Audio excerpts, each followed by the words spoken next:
റൗത്യ, റൗത്യ, അകത്ത് കയറിക്കാതെ പുറത്തേക്ക് ഇറങ്ങി വേടാ. നിന്റെ അഹങ്കാരത്തിൽ ഒരു തീരുമാനം ഉണ്ടാക്കിയില്ലെങ്കിലേ ഞാൻ തന്നയ്ക്ക് പറഞ്ഞുള്ളത് സമ്മതിക്കാടാ. ഇതാണ് പയൽവാൻ. ഇങ്ങനെ ആയിരിക്കണം പയൽവാനാരെ. നിങ്ങൾ വിളിക്കേട്ടാ അവനെ. ഇറങ്ങി വേടാ റൗത്യ.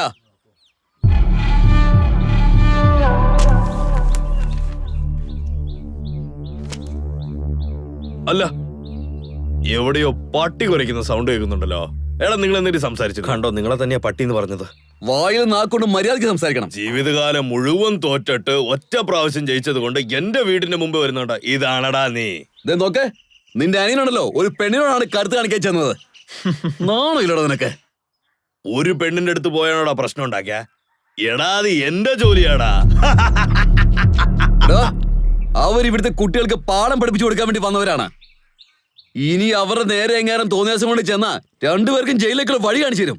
ആ, ജയിലിലോട്ട് അയക്കുന്ന ജയിൽ എന്താ പൂർണിമ ലോഡ്ജാണോ? നീ വിചാരിക്കുമ്പോഴൊക്കെ ഞങ്ങൾ അങ്ങോട്ട് അയച്ചു വിടാനായിട്ട്. ഇടോക്ക്, എന്റെ അനിയൻ തെറ്റ് ചെയ്തു.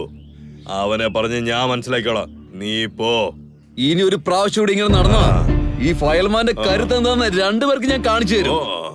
സൂക്ഷിച്ചോ. സാറൊന്നും മിണ്ടാണ്ട് വന്നേരെ. ഉമ്മാരുടെ അടുത്തൊക്കെ സംസാരിക്കണം. നമ്മുടെ അവസ്ഥയായി പോയി. വന്നേരെ പോയേക്കാം. പോകുന്ന വഴി സാറിന് ഐസ്ക്രീം മേടിച്ചു വിടറാ. ടെൻഷൻ ആവില്ല ഇല്ലെങ്കിൽ. ഏയ്, നിനക്കെന്തിന്റെ കേടാടാ? ചേട്ടാ, ഞാൻ മുട്ടി നിൽക്കുക. എന്തെങ്കിലും ചെയ്തേ തീരൂ. നിന്റെ കളിയിൽ എന്നെ ഗോളിയാക്കി നീ രക്ഷപ്പെടാൻ നോക്കണ്ട കേട്ടോ.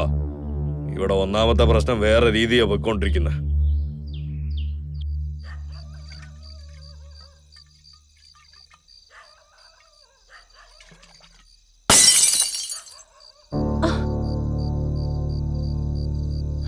നീയോ? ഞാൻ തന്നെ. ഫയൽവാനെ, നാട്ടുകാരെ എല്ലാവരെയും വീട്ടിലേക്ക് പറഞ്ഞേക്കുന്നോ? നിനക്ക് അത്രയ്ക്കും ധൈര്യം ഉണ്ടോടി? ഭയങ്കര തന്റെ അടുത്തോടെയാണല്ലോ സംസാരം. നീ സംസാരിക്കടി.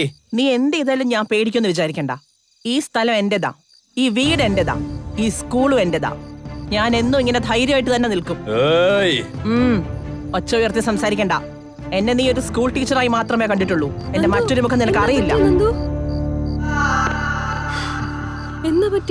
ഒന്നുമില്ല, വാ. ധൈര്യമായിട്ട് നിക്കണല്ലേ? നിക്ക്. ഞാൻ നോക്കട്ടെ നിങ്ങളുടെ ധൈര്യം എത്രത്തോളം ഉണ്ടെന്ന്.